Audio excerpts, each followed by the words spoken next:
হ্যাঁ, জসীমউদ্দিনদা বলুন তাহলে আপনি আমাদের এখানে এসেছিলেন যখন সমস্যা নিয়ে কিরকম সমস্যা ছিল বা এখন কিরকম আছেন একটু দর্শকদেরকে বলুন, যারা আরে আপনার মতন কোমরের সমস্যা নিয়ে ভুগছে, যারা ভাবছে হয়তো ফিজিওথেরাপি করে কতটা রেজাল্ট হবে কি হবে না সেই চিন্তায় আছে। আপনার কাছ থেকে শুনলে হয়তো তারা এই একটা সিদ্ধান্তে আসতে পারবে না, অপারেশনের আগে একবার ফিজিওথেরাপি ট্রিটমেন্ট করে দেখি কেমন থাকে।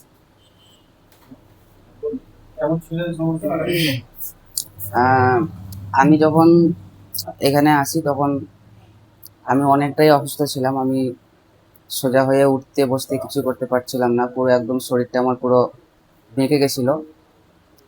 আমার স্লিপ ডিস্ক হয়ে গেছে, ডিস্ক স্লিপ হয়ে গেছে।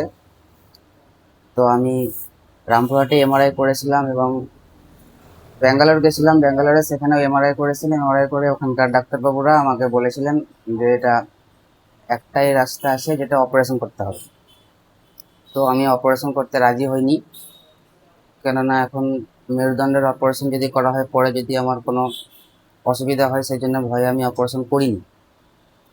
তো তারপরে আমি এখানে রামপুরহাটে সুস্থ ফিজিও চন্দন স্যারের যোগাযোগ পাই এবং সেখানে আসি।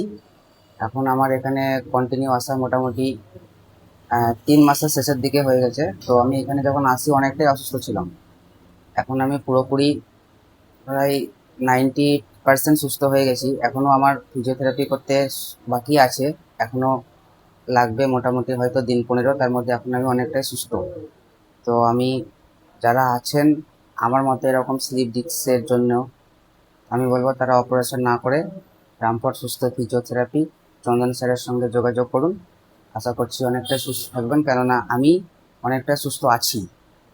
এবং আমি আগে নামাজ টামাজ কিছু করতে পারতাম না, এখন আমি সম্পূর্ণরূপে নামাজ পড়ছি, ওঠা বসা বাইক চালানো সবকিছুই করতে পারছি। এখন চন্দন স্যারকে আমি অনেকটা ধন্যবাদ জানাবো যে আমি ওখানে এসে আমি অনেকটা সুস্থ আছি।